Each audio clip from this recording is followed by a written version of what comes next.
ఓం గం గణపతయే నమః. ఓం శరవణ భవాయ నమః. ఓం దుం దుర్గాయే నమః. ఓం ఆంజనేయాయ నమః. ఓం ధరణీ గర్భ సంభూతం విద్యుత్కాంతి సమప్రభం కుమారం శక్తిహస్తం తం మంగళం ప్రణమామ్యహం. శ్రీ అంగారక గ్రహ దేవతాయే నమో నమః. ఆంజనేయాయ విద్మహే వాయుపుత్రాయ ధీమహి తన్నో హనుమత్ ప్రచోదయాత్. శ్రీ హనుమద్దేవతాయై నమో నమః. ఓం తత్పురుషాయ విద్మహే మహాసేనాయ ధీమహి తన్నో షణ్ముఖః ప్రచోదయాత్. శ్రీ సుబ్రహ్మణ్యేశ్వర స్వామినే నమో నమః. వీక్షిస్తున్నటువంటి ప్రేక్షకులందరికీ కూడా సుబ్రహ్మణ్యేశ్వరుడు అనుగ్రహం కలుగ్గాక. ఈ యొక్క అక్టోబర్ మాసంలో మనకి 28వ తేదీ నుండి డిసెంబర్ దాదాపుగా 7వ తేదీ వరకు కూడా 45 రోజులు మన భూమికి అత్యంత దగ్గరగా ఉంటూ భూమి నుంచి విడదీయబడినటువంటి ఆ యొక్క కేశవుడు మరియు భూదేవి యొక్క కుమారుడుగా రుద్రాంశభూతుడుగా మరి అంగారకుడు అనగా కుజుడు, ఆయనే మంగళుడు, సమస్త మంగళాలని ఇస్తాడు. అట్లాగే ఈ కుజగ్రహం అనేటటువంటిది మోస్ట్ ఎనర్జెటిక్ పవర్ఫుల్ ప్లానెట్. అంటే ఈ అంతరిక్షంలో ఉన్నటువంటి గ్రహాలలో చాలా శక్తివంతమైనటువంటి గ్రహము. మరియు ఆ యొక్క గ్రహానికి సంబంధించినటువంటి నక్షత్రాలు, రాశులు, లగ్నాలు కలిగేటటువంటి ఉన్నటువంటి జాతకులు కుజగ్రహ ప్రభావానికి లోనే వారి యొక్క ఆకర్షణ చాలా తీక్షణంగా ఉంటుంది. వారు మాట్లాడే ధోరణి కూడా చాలా మూమెంట్ చాలా ఫాస్ట్గా ఉంటుంది. అంటే త్వరగా నిర్ణయాలు తీసుకోవటం, త్వరగా మాట్లాడేయటం, తర్వాత ఆ మాటకి తగ్గ ప్రతిస్పందనగా బాధపడటము, లేదా అహంకార ధోరణి, కొన్ని కుళ్ళు కుతంత్రాలతో కూడుకున్నటువంటి ఈర్ష్యా స్వభావాలు. ఎందుకంటే ఈ కుజగ్రహం అనేటటువంటిది మనకున్నటువంటి సాత్విక, రాజస, తామస గుణాలలో తమోగుణ ప్రధానుడు ఈ యొక్క అగ్నితత్వకారకుడైనటువంటి అగ్నిగ్రహమైనటువంటి పురుషగ్రహమైనటువంటి ఈ కుజుడు. మరి ఈ అంగారకుడు ముఖ్యంగా మన యొక్క జాతక చక్రాలలో మేషరాశికి, అట్లాగే 8వ రాశి అయినటువంటి వృశ్చిక రాశి, ఈ 2 రాశులకి ఆధిపత్యము ఆయనదే. అలాగే మనకున్నటువంటి 27 నక్షత్రాలలో మృగశిరా నక్షత్రము, అట్లాగే చిత్తా నక్షత్రము, ఇది చిత్తా నక్షత్రం, మృగశిరా నక్షత్రము వృషభ రాశిలో 2 పాదాలు, మిథున రాశిలో 2 పాదాలు ఉంటాయి. అంటే ఈ కుజగ్రహము ఇటు శుక్రుడు ఫలితాలని, ఈ యొక్క బుధగ్రహ ఫలితాలని నక్షత్ర రూపకంగా ఇస్తూ ఉంటాడు. అలాగే మనకి చిత్తా నక్షత్రము 2 పాదాలు కన్యారాశిలోను, 3-4 పాదాలు తులారాశిలోను ఉంటాయి. అంటే ఇక్కడ కూడా బుధగ్రహము శుక్రగ్రహం ఇచ్చే ఫలితాలు ఈ నక్షత్ర జాతకులకి వర్తిస్తూ ఉంటుంది. ఫైనల్గా ఆయన ధనిష్ఠా నక్షత్రము ఇటు మకర రాశిలో 1-2 పాదాలు, కుంభరాశిలో 3-4 పాదాలు. అంటే ఏవైతే శత్రు దోషాన్ని కలిగి ఉన్నటువంటి, శత్రువుగా ఉన్నటువంటి గ్రహాధిపతులు ఉన్నారో వారి యొక్క రాశుల్లోనే ఈ కుజగ్రహానికి సంబంధించిన నక్షత్రాలు ఉంటూ ఉంటాయి. కాబట్టి ఈ యొక్క కుజగ్రహ నక్షత్రాల వారు వివేకాన్ని కోల్పోతారు, ఎక్కువ శక్తి సామర్థ్యాలని చూపించి ఎంతో మందిని లొంగ తీసుకుంటారు, ముఖ్యంగా స్త్రీల పరంగా లొంగ తీసుకుంటారు. అట్లాగే వీరు మకర రాశిలో అట్లాగే కుంభరాశిలో ఉన్నారు కాబట్టి విశేషమైనటువంటి ఉద్యోగ ధర్మ బాధ్యతలని అధికంగా నిర్వర్తిస్తూ ఉంటారు. వీరికి ఒక పని కనుక అప్పచెప్తే ఆ పనిని మంచి యాటిట్యూడ్తో ఎటువంటి కార్యదీక్ష అనేటటువంటి పదాన్ని ఉపయోగించి అందరికన్నా నేనే ముందు చేయాలి, అందరిలో నేనే ప్రథమంగా ఉండాలి అని అత్యుత్సాహంతో మంచి ఆవేశపూరితంగా ఎటువంటి పనినైనా చేయగలుగుతారు. అయితే జాతకరీత్యా గనక వీరు సరైనటువంటి పరిస్థితుల్లో లేకపోయినట్లయితే, అంటే సరైన భావాలలో కానీ నక్షత్రాలలో కానీ లేకపోయినట్లయితే కోపము, ఆవేశము, అట్లాగే చిరాకు, మండిపాటుతనము, అవసరమైతే అవతల వాళ్ళ మీద చేయి చేసుకోవటము, కొట్టటము, అట్లాగే ఎక్కువగా వాహన ప్రమాదాలు, ఎన్నో రకాలైనటువంటి అగ్నిపరమైనటువంటి గండాలు, మృత్యు దోషాలు. ఎందుకంటే వృశ్చిక రాశి అనేటటువంటిది మృత్యు రాశి, 8వ రాశి కాబట్టి 8వ స్థానము, అదే ఆయుస్థానము ప్లస్ మృత్యు స్థానం అని కూడా అంటారు. కాబట్టి ఈ యొక్క కుజగ్రహము ఈ 45 రోజులు కూడా తన యొక్క స్వక్షేత్రమైనటువంటి వృశ్చిక రాశిలోకి 28వ తారీఖు అక్టోబరు ప్రవేశిస్తున్నాడు. కాబట్టి ఈ యొక్క అంగారక రాశి అయినటువంటి వృశ్చిక రాశిలో 3 నక్షత్రాలు ఉంటాయి. విశాఖ నక్షత్రము 4వ పాదము, అనురాధ నక్షత్రము 1, 2, 3, 4 పాదాలు, అట్లాగే జ్యేష్ఠ నక్షత్రము 1, 2, 3, 4 పాదాలు. ఈ యొక్క 3 నక్షత్రాలు 9 పాదాలలో ఆయన సంచారం చేసేటప్పుడు వీరిచ్చేటటువంటి నక్షత్రాధిపతులు ఇచ్చేటటువంటి ఫలితాలు, ఆ భావాది ఫలితాలు కుజగ్రహం చక్కగా ఇస్తూ ఉంటుంది. అది మంచి కావచ్చు, చెడు కావచ్చు. ముఖ్యంగా ఈయన ఉన్నటువంటి అంతర్గత రాశి ఇది చాలా డీప్గా ఉండేటటువంటి రాశి వృశ్చికము, స్కార్పియో అంటారు. కాబట్టి ఈ అంగారక గ్రహము చాలా చాలా దోషభూయుక్తమైనటువంటిది. ముఖ్యంగా వివాహ వ్యవస్థలో ఈ గ్రహము కనుక వారి జాతకంలో జన్మ లగ్నంలో గాని, చంద్ర రాశిలో గాని, శుక్రుడితో గాని కలిసి ఉన్న లగ్నాతు చంద్ర లగ్నాతు ఈ యొక్క కుజగ్రహము ఒకటి అంటే ఆ రాశిలో గాని, లగ్నంలో గాని, కుటుంబ స్థానమైనటువంటి 2వ స్థానంలో గాని, సౌఖ్య స్థానమైనటువంటి 4వ స్థానంలో గాని, ఆయుస్థానము స్త్రీలకైతే గనక సౌభాగ్య స్థానము 8వ స్థానంలో గాని, అట్లాగే ద్వాదశం అనేటటువంటిది ప్రమాదాలని, అట్లాగే ఎన్నో రకాల ఆర్థిక అసమానతల్ని, అప్పులని సూచించేటటువంటి స్థానము ఈ యొక్క 12వ స్థానము. కాబట్టి ఇక్కడ గనక ఉన్నట్లయితే ఈ కుజగ్రహ దోషము అని అంటారు, దీన్ని కుజ దోషము అంటారు. వివాహ వ్యవస్థలో ఈ కుజ దోషానికి చాలా చాలా విశేషమైనటువంటి పరిస్థితులు కల్పిస్తూ ఉంటారు. మన యొక్క ముహూర్త భాగంలో కూడా, ముహూర్తంలో కూడా అష్టమ కుజుడు, అట్లాగే మనకి ఏదైతే గనక బాలారిష్ట దోషాలు ఉంటాయి, బాలారిష్ట దోషంలో కూడా ఈ కుజగ్రహము 7వ స్థానంలో ఉండకూడదు. ఇది మహాదోషము. 8వ స్థానంలో ఉన్న బాలారిష్ట దోషము అని చెప్తూ ఉంటారు. కాబట్టి ఈ కుజగ్రహం వలన చక్కగా ఉన్నటువంటి వారి జాతకాలలో గనక అవయోగాలుగా ఈ కుజగ్రహం ఇచ్చినట్లయితే గనక జాతకరీత్యా మాత్రమే దంపతుల మధ్య ఉన్నట్టుండి ఆకస్మిక విరోధత్వము, అంటే ఇప్పుడు నడుస్తున్నటువంటి గ్రహస్థితి రీత్యా ఆకస్మికంగా గొడవలు బిగినవుతాయి.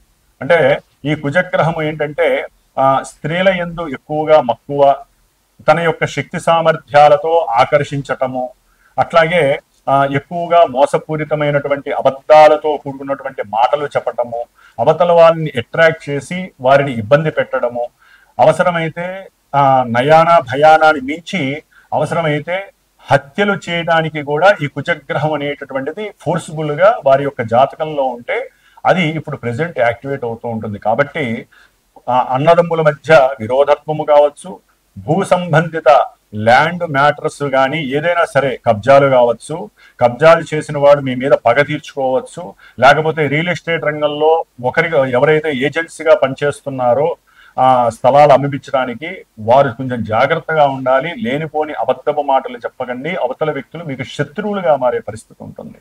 ఎందుకంటే వృశ్చిక రాశిలో కుజుడు వచ్చినప్పుడు రహస్య స్థావరాలకి సంబంధించి, అట్లాగే ముఖ్యంగా మిలిటరీ వ్యవస్థ కావచ్చు, ఈ వ్యవస్థల్లో ఎన్నో రకాలైనటువంటి ప్రాబ్లమ్స్ కలిగే అవకాశాలు ఉంటాయి. మన యొక్క రహస్యాలని బయట దేశాలకి అందించే పరిస్థితులు కూడా ఉద్యోగస్తుల్లో ఉండేవారు ఉంటారు. ముఖ్యంగా ఇది జలరాశి కాబట్టి జల సంబంధితమైనటువంటి సముద్రాలు కావచ్చు, నదుల్లో కావచ్చు, అగ్ని కొండలు ఉంటాయి లోపల, అంటే అగ్ని జ్వాలలు బయటికి రావటము, అలాంటి అంటే లావా కొండలు బద్దలవ్వటము, అలాంటివి కావచ్చు, లేకపోతే జల సంబంధితమైనటువంటి ప్రమాదాలు జరగచ్చు. మొన్న కుజుడు వృషభ రాశిలో ప్రయాణ స్థానంలో ఉండటం ద్వారా మరి ఎన్నో రకాలైనటువంటి వాహనాల ద్వారా, అగ్నిజ్వాలల ద్వారా ఎన్నో ఇబ్బందులు కలిగినాయి. ఇప్పుడు వాటర్కి సంబంధించి జల సంబంధిత సమస్యలు, జల సంబంధిత గండాలు ఎన్నో కలగడానికి అవకాశాలు ఉన్నాయి. ముఖ్యంగా ఈ స్థానము స్త్రీలకి ఋతు సంబంధపరమైనటువంటి హార్మోన్స్ ఇన్బ్యాలెన్సింగ్ వలన వచ్చేటటువంటి అసమానతల వలన వచ్చేటటువంటి ఎన్నో రకాల ఋతు సంబంధమైన పీరియాడిక్ ప్రాబ్లమ్స్ ని క్రియేట్ చేసే స్థానం ఇది. అంటే గర్భ సంబంధిత దోషాలని, గర్భవిచ్ఛిన్న దోషాలను కలిగజేసే స్థానము వృశ్చిక రాశి. మరి ఆ రాశిలో మహానుభావుడు కుజుడు వచ్చి సొంత ఇంట్లో చాలా బలంగా ఉంటున్నాడు. స్వక్షేత్రగతుడైనటువంటి కుజుడు తన యొక్క సొంత ఇంట్లో ఉండటం అనేటటువంటిది ఒక రకంగా మంచిదైనప్పటికీ కూడా ఆ స్థానము 8వ స్థానం అవటం ద్వారా న్యాచురల్ జోడియాక్లో ఇది అంత మంచిది కాదు. కాబట్టి ప్రమాదాలు, హత్యలు, కుట్రలు, కుతంత్రాలు, అబద్ధాలు, అట్లాగే ఎన్నో రకాలైనటువంటి విపరీతమైనటువంటి నేచర్కి విరుద్ధంగా ప్రవర్తించటము, ప్రపంచానికి ఒక సమస్యలు ఎన్నో ఉత్పన్నమయ్యేటటువంటి, ముఖ్యంగా ఈయన దీర్ఘకాలిక రోగాలను కలుగజేస్తాడు, శత్రువులను వృద్ధి చేస్తాడు. అట్లాగే అప్పుల బాధ ఒకటి కాదండి. మన భూప్రపంచంలో ప్రతి మానవుడు ఇల్లు కట్టుకోవడానికో, బండి కొనుక్కోవడానికో, చివరికి పెళ్లి జరపడానికి కూడా అప్పులు చేసి పిల్లల్ని చదివించాలన్నా, ఏది చేయాలన్నా అప్పు అనేది సర్వసాధారణమైంది. ఈ యొక్క రుణ బాధలకి కూడా ఈయన కారకుడు. శత్రు రోగ రుణ వృద్ధి కారకుడు కుజుడు. అష్టమ స్థానము దాన్ని వృద్ధి చేయటమే గాని తగ్గించే పరిస్థితి లేదు. ముఖ్యంగా వివాహ యోగము లేనటువంటి వారికి కుజదోషాల వలన, అట్లాగే సంతానపరమైనటువంటి దోషాలు, అది ఏ రకంగానైనా సంతానం లేకపోవటం, సంతానం పుట్టి చనిపోవటము, లేకపోతే సంతానం పుట్టిన తర్వాత వారికి రకరకాలైనటువంటి అంటే శారీరకంగా ఎదగలేకపోవటము, లేకపోతే గర్భవిచ్ఛిన్న దోషాలు 3వ నెలలోనో 2వ నెలలోనో గర్భవిచ్ఛిన్న దోషాలు జరగటము. ఎందుకంటే ఇప్పుడు ఎందుకు చెప్తున్నామంటే ఈ వృశ్చిక రాశిలో ఉన్నటువంటి కుజుడు రాహుని 4వ దృష్టితో చూస్తున్నాడు. ఎక్కడైతే రాహుకి కుజుడికి సంబంధము కలుగుతుందో అది మనకి కాలసర్ప యోగ దోషంగా భావించబడుతుంది. అది ఏ రకంగానైనా కానీ వాళ్ళిద్దరికీ సంబంధం ఉండకూడదు. కాబట్టి ఒక రకంగా చెప్పాలంటే ఇది చాలా ఇబ్బందికరమైనటువంటి పరిస్థితుల్ని తెలియజేస్తోంది ఈ కుజగ్రహము రావటం అనేటటువంటిది. జాతకంలో ఈ కుజగ్రహము కొన్ని పాజిటివ్ వేస్ లో ఇచ్చినట్లయితే వారికి ఆకస్మికంగా గృహపరమైనటువంటి లాభాలు కలగచ్చు, లేకపోతే ఎన్నో కేసుల్లో వీరు గెలవచ్చు, ఆకస్మికంగా ఎన్నో రకాలైనటువంటి సుఖ సంతోషాలు కలగచ్చు, మిలిటరీ వ్యవస్థలో వీరికి గుర్తింపు లభించవచ్చు. ఇట్లా జన్మజాతకంలో వారికి గనక కుజుడు అనుకూలమైన భావాలని, అనుకూల నక్షత్రాల్లో ఉన్నట్లయితే వీళ్ళు రియల్ ఎస్టేట్ లో ఒక టాప్ మోస్ట్ లీడర్స్ గా ఉంటారు. రాజకీయంలో కూడా చాలా పెద్ద పెద్ద వాళ్ళతో ఇంటర్లింక్స్ నడిపే వాళ్లే ఉంటారు.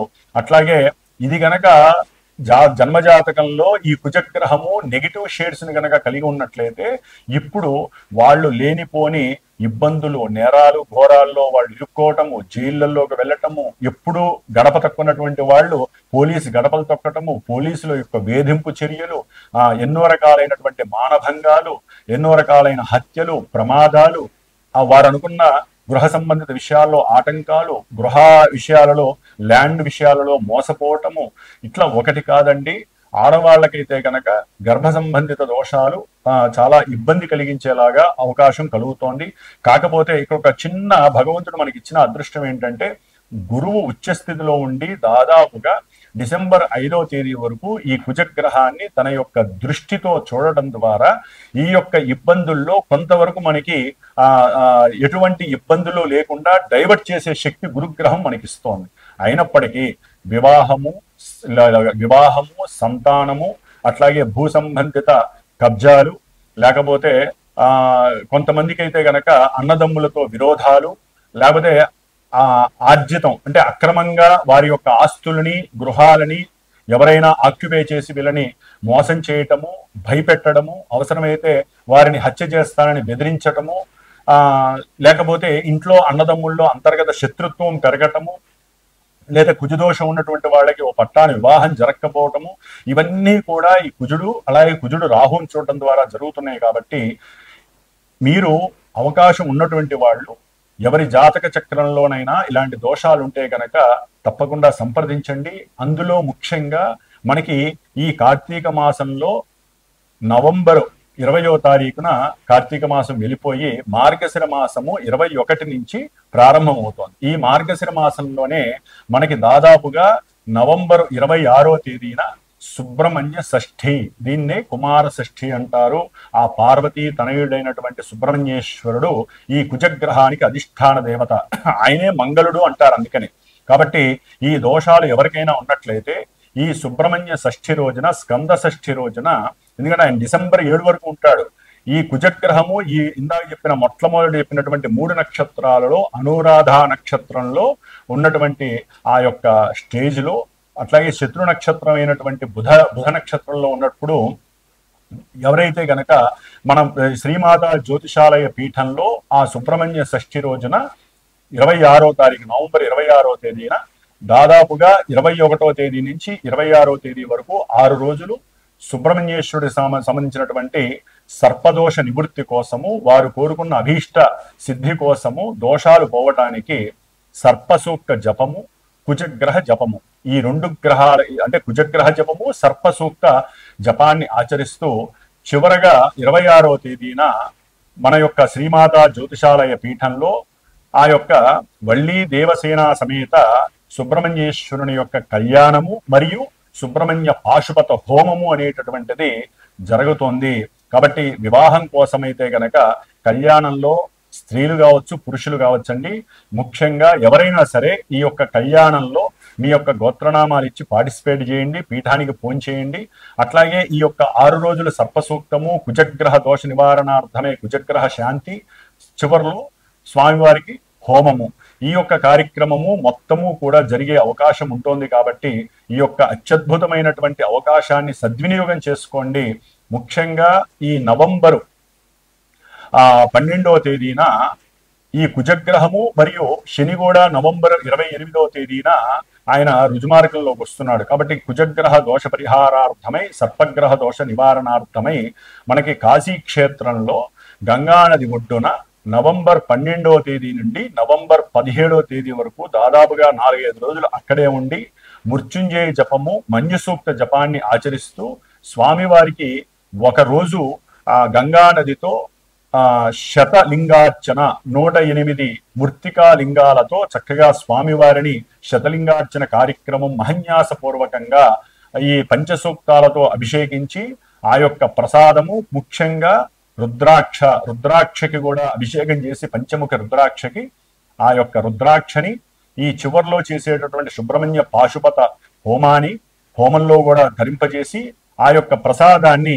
చక్కగా మీకు వితరణ చేసే అవకాశం లభిస్తుంది. కాబట్టి ఎవరైనా సరే ఈ యొక్క కాశీ క్షేత్రానికి సంబంధించినటువంటి ఈ అభిషేకంలోను, అంటే శతలింగార్చన అభిషేకంలోను, లేదా మనకి చివర్లో నవంబర్ 26వ తేదీన ఈ యొక్క సుబ్రహ్మణ్యేశ్వర యొక్క కళ్యాణము, పాశుపత రుద్రహోమము, అట్లాగే సర్పసూక్త జపము, దీంట్లో పాల్గొనదలిచిన వాళ్ళు మనకి 28వ తేదీ నవంబర్ కాలభైరవాష్టమి వస్తోంది.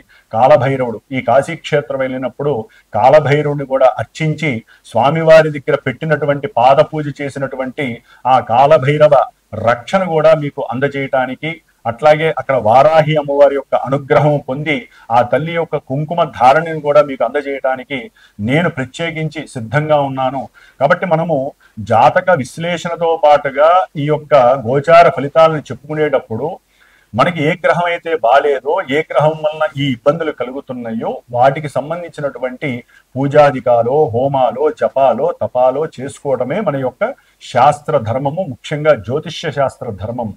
కాబట్టి ఈ జ్యోతిష్యాన్ని నమ్మాలి, అట్లాగే పరిహారాల్ని ఆచరించాలి. దీన్ని విస్మరించకూడదు, దీన్ని వేలెత్తి చూపించే పరిస్థితి ఎవ్వరూ చేయకండి. ఈ యొక్క జ్యోతిష్యం ద్వారా మీ యొక్క జన్మజాతకం ఉన్నా లేకపోయినా, ప్రజెంట్ మీకు ఈ సమస్యల్లో ఎవరైనా కుట్టుమిట్టాడుతున్నా, ఇలాంటి అవకాశాలని సూక్ష్మంగా ఉపయోగించుకొని మనకున్న దాంట్లో చక్కగా పార్టిసిపేట్ చేసి ఆ యొక్క ప్రసాద భస్మాన్ని, ప్రసాద రక్షని మీరు గనక ధరించినట్లయితే గనక ఆ స్వామివారి యొక్క అనుగ్రహంతో, సుబ్రహ్మణ్యేశ్వర స్వామి అనుగ్రహాన్ని పరిపూర్ణంగా పొంది భవిష్యత్తులో వివాహ యోగము, సంతాన యోగము, గృహ భూలాభ యోగము, ఇంకా ఏవైతే మీరు కోల్పోయి ఉన్నారో అవన్నీ పొంది రుణ విముక్తులే, ముఖ్యంగా రుణ విమోచనార్థమై చేస్తున్నాం కాబట్టి ఈ కార్తీక అమావాస్య రోజున పీఠంలో ప్రతి నెల కూడా ఏదో ఒక హోమం, పాశుపత హోమాన్ని చేస్తూ ఉంటాం కాబట్టి ఈసారి రుణ విమోచన హోమాన్ని నవంబర్ 20వ తేదీన అమావాస్య రోజున మన పీఠంలో రుణ విమోచన పాశుపత రుద్ర హోమం జరుగుతోంది.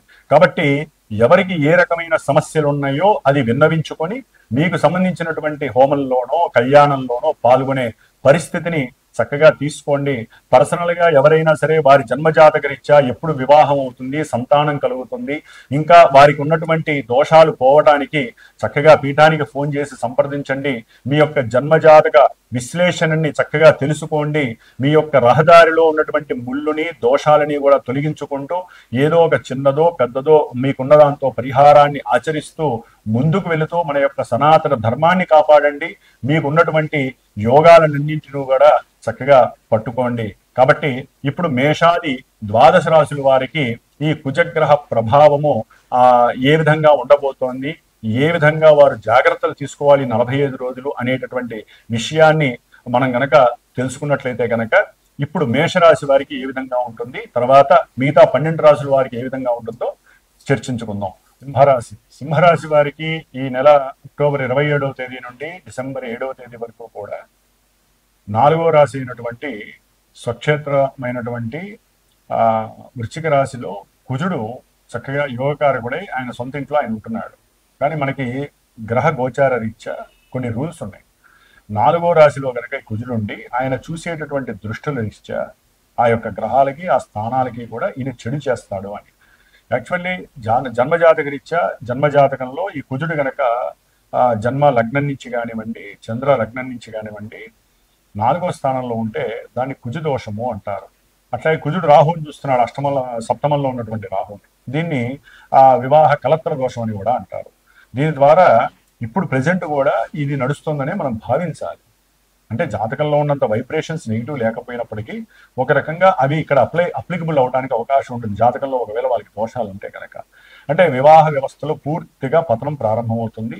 అట్లాగే ఈ కుజ దృష్టి రాహు ఆల్రెడీ సప్తమంలో రాహు సింహరాశి వారికి, దానికి తోడు 4లో ఉండి కుజుడు చూడటం, దాని ద్వారా ఏమవుతుందంటే వీరికి గృహంలో సౌఖ్యము లభిస్తుంది. భార్యతో అవసరం లేని, అంటే భార్యాభర్తలు ఎవరైనా కావచ్చండి, ఒక కుటుంబము భార్యాభర్తలు అంటే అన్యోన్యత అంటారు. వాళ్ళిద్దరిలో ఒకళ్ళు ఇంబ్యాలెన్సింగ్ అయినా సరే ఆ వ్యవస్థ, కుటుంబ వ్యవస్థ, గృహ వ్యవస్థ పాడైపోతుంది. ముఖ్యంగా వీరికి ఉన్నటువంటి గృహము, స్థలము ఏదో ఒకటి ఉంటుంది, అది పరగత హస్తం అవుతుంది, పరహస్తగతం అవుతుంది. అవతల వాళ్ళు గొడవపడో, బెదిరించో, వీళ్ళని భయపెట్టో, శత్రువులను పంపించో, దొంగల్ని పంపించో వాళ్ళని సిట్రేట్ చేస్తారు. అంటే భయభ్రాంతులకు గురి చేసి వీళ్ళవన్నీ లాగేసుకునే పరిస్థితి కూడా సింహరాశి వారికి ఈ కుజగ్రహం ఇక్కడ ఉండటం వల్ల కలుగుతుంది. దానివలన గృహంలో ఆకస్మికంగా వాహన పరంగానో లేకపోతే పిల్లల యొక్క చదువు పరంగానో కొంత ధన నష్టము కలగడానికి అవకాశం ఉంటుంది. అట్లాగే కుటుంబంలో వీరి మాట వినేవాళ్ళు లేక ఈ సింహరాశి వాళ్ళు ఒక పిచ్చెక్కినట్టుగా ప్రవర్తించే పరిస్థితి ఉంటుంది. అంటే ఫుల్ నెగిటివ్ వైబ్రేషన్స్ క్రియేట్ అయ్యే అవకాశం ఉంటుంది. వాహనాల్లో ప్రయాణం చేసేటప్పుడు కొంచెం జాగ్రత్త వహించండి. అనవసరంగా సెల్ ఫోన్స్తో మాట్లాడుతూ మాత్రం, అది ఎంత పనైనా సరే సెల్ ఫోన్స్ మాట్లాడడము, అట్లాగే అవసరం లేని కొన్ని మత్తు పానీయాలు సేవించి మాత్రము దయచేసి ఏ ప్రయాణము చేయకండి. వీళ్ళనే కాదండి, ఎవ్వరూ కూడా. ఎందుకంటే ఈ కుజుడు శని నక్షత్రంలో ఉంటాడు. శని నక్షత్రంలో ఉన్న 1 నుంచి 18వ తేదీ నవంబరు ఎవరు కూడా ఏ నక్షత్రము, ఏ రాశి వాళ్ళు మత్తు పానీయ పదార్థాలు స్వీకరించి ప్రయాణాలు చేయకండి. దాని వలన లేనిపోని ప్రమాదాలు. మొన్నే చూసాం కదా, ఒక బస్సు యాక్సిడెంట్ కూడా జరిగింది. ఎవడో తాగి రోడ్డు మీద పడిపోయాడు, తెలియకుండా బస్సు ఆ వాహనాన్ని ఎక్కేసి ఆ బస్సు మొత్తం కాలిపోయి ఎంతో మంది ప్రాణాలని హరించేసింది. ఒక్క మనిషి చేసిన పొరపాటు, మందు అనేది తాగటం ద్వారా ఆ వ్యక్తులకి పాపం తెలియనటువంటి వాళ్ళందరూ చిన్నపిల్లలతో పెద్దవాళ్ళు కూడా ఎన్నో ఇబ్బందులు పడ్డారు కదండి.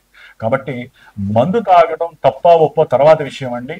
చక్కగా ఒక చోట కూర్చొని స్థిరంగా చక్కగా ఆ పదార్థాన్ని వాళ్ళు అమృతపానీయం అనుకుంటారు, ఆ తీర్థాన్ని స్వీకరించి చక్కగా అక్కడే పడుకోండి. దానివల్ల ఎవరికి నష్టం లేదు. మహా అయితే మీకు అనారోగ్య లోపాలు, గుండెకి సంబంధించినటువంటి హార్ట్ అటాకులు, మందు తాగిన వాళ్ళకి ఎక్కువగా తాగుతూ ఉంటారు కొంతమంది, బాగా చీప్ గా దొరికేటటువంటి మత్తు పదార్థాన్ని. వాళ్ళందరికీ కూడా చక్కగా కొంతమంది ఈ రాహుతో సంబంధం ఉంది కాబట్టి ఆ నోట్లోంచి కూడా నాకు ఆ మాట రావట్లేదండి, పొగ రూపంలో వచ్చేటటువంటి కొన్ని పీలుస్తూ ఉంటారు చక్కగా. వాటి వలన చక్కగా గుండె నొప్పులు వస్తాయి, చక్కగా హార్ట్ అటాకులు వస్తాయి, అట్లాగే హాస్పిటల్లో సర్జరీలు అవుతాయి, బీపీ రేటు పెరుగుతుంది. కాబట్టి ఇవన్నీ మానేశారనుకోండి, అసలు ఎటువంటివి ఇలాంటివి తీసుకోకపోతే చక్కగా కుజగ్రహ అనుగ్రహంతో సుబ్రహ్మణ్యేశ్వర స్వామి అనుగ్రహం మీ మీద పడుతుంది. ఎటువంటి అనారోగ్య సూచనలు ఉండవు. కాబట్టి సింహరాశి వాళ్ళు ఎట్టి పరిస్థితుల్లో చెడు వైపుకి వెళ్ళకండి. ముఖ్యంగా విద్యార్థులు చెప్తున్నానండి, కాన్సన్ట్రేషన్తో చదువుకోండి, మంచి ఉన్నత స్థాయికి వెళ్ళండి. ఈ 45 రోజులు విద్యార్థులకి చాలా గండకాలము అని కూడా చెప్పుకోవచ్చు. అట్లాగే ముఖ్యంగా అనుకున్న అభీష్టాలు అంటే ఒక గృహం అమ్మే విషయంలో కానీ, గృహం కొనే విషయంలో కానీ, బాండింగ్ సంతకాలు చేసే విషయంలో కానీ, రిజిస్ట్రేషన్ చేసే విషయాల్లో కానీ, అవతల వాడి నుంచి మోసాలు జరగటము, డబ్బులు తీసుకొని ఎగ్గొట్టి పారిపోవటం, ఇలాంటివి కూడా జరిగే అవకాశం ఉంటుంది. కాబట్టి ఇలాంటి వాళ్ళు కూడా ఈ అమావాస్య మా పీఠంలో జరిగే హోమాల్లో కానివ్వండి, లేకపోతే ఇందాక చెప్పినటువంటి కాలభైరవుడి యొక్క అనుగ్రహం పొందండి మీరందరూ కూడా. ఆయన అష్టకాన్ని రోజు 2 సార్లు చదవండి, చక్కటి యోగ్యత కలుగుతుంది.